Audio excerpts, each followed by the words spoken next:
So hello guys, আজকের ভিডিওটা একটু লং হতে চলেছে। তোমরা প্লিজ একটু কষ্ট করে আমার ভিডিওটা একটু দেখে নিও, ঠিক আছে? এখানে আবার স্লো মোশন হয়ে গেছে, সেটা বড় বিষয় না।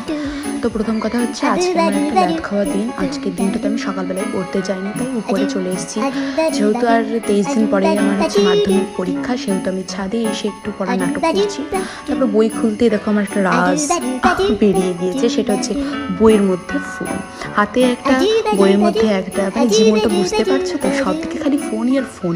বইটা নিয়ে যে বসেছি সেখানেও ফোন। তো বাদ দাও, এখন আমি একটু সত্যি অনেকটা মনোযোগ দিয়ে পড়াশোনা করতে বসেছি। তারপরে মোটামুটি 20 মিনিট মতন পরেই টুকুস করে একটা SMS আসে, আর আমার তো বেজায় বড় একটা ঝামেলা বেঁধে যায়। তো ঝামেলার সাথে সাথে আমার যেটা করণীয় সেটা হচ্ছে ব্লক। তো আমি ব্লক করে দিলাম, আমার তো কোনো যায় আসে না। তো আমি খুব তাড়াতাড়ি ব্লক করে দিয়ে একটু ভাব মেরে নিয়ে চলো স্নান করে আসি। একটু স্নান করার আগে তোমাদেরকে জানাই যে আমার চুলে হয়েছে খুশকি, মানে চুলে নয় স্ক্যাল্পে।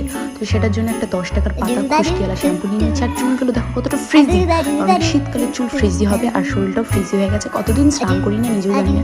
তো চুলটাকে একটু আঁচড়ে নিয়ে একটু চুলটাকে একটু খোলামেলা করে নিলাম। তারপরে দেখো চুলে তো শ্যাম্পু করাই ছিল, শ্যাম্পু করাই থাকে অল টাইম। তেল নিয়ে নিলাম, ঠান্ডা তেল নিয়ে তেল নিয়ে পরে পুরো স্ক্যাল্পে তেলটা জমিয়ে ঠান্ডা হয়ে মাথাটা এখন ফেটে যাবে গাইস। তো তোমরা দেখতে এই শ্যাম্পুটা ইউজ করবে কী করে তোমরা বলো তো? এই শ্যাম্পুটা তোমরা হচ্ছে প্রথম 4 সপ্তাহে হচ্ছে 2বার করে সপ্তাহে ইউজ করবে। তারপরে তোমরা 1বার করে ইউজ করলে কিন্তু চুলের সব হচ্ছে ঠিক হয়ে যাবে। এটা হচ্ছে ওখানে লেখা ছিল। তো আমি একবার ইউজ করলাম, চুলটা খুবই ঝরঝরে হয়ে গেছিলো। আর অনেকদিন যেহেতু আমার চুলে কিছু নেওয়া হচ্ছিলো না, তাই একটা হেয়ার সিরাম ছিল, সেটা আমি নিয়ে নিলাম। আর মুখে এখানে নিয়ে নিচ্ছি হচ্ছে একটা ক্রিম। দেখো এই সিরাম, দেখো আমার মুখটা ভাই কতটা কষ্ট হচ্ছে।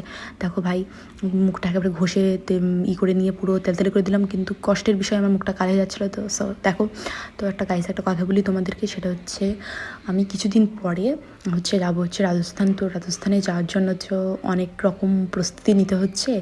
আমি তো জায়গাটার নামই উল্লেখ করে ফেললাম গাইস, ঠিক আছে, কোনো ব্যাপার না, একটা বড়লোকি রাজ্যে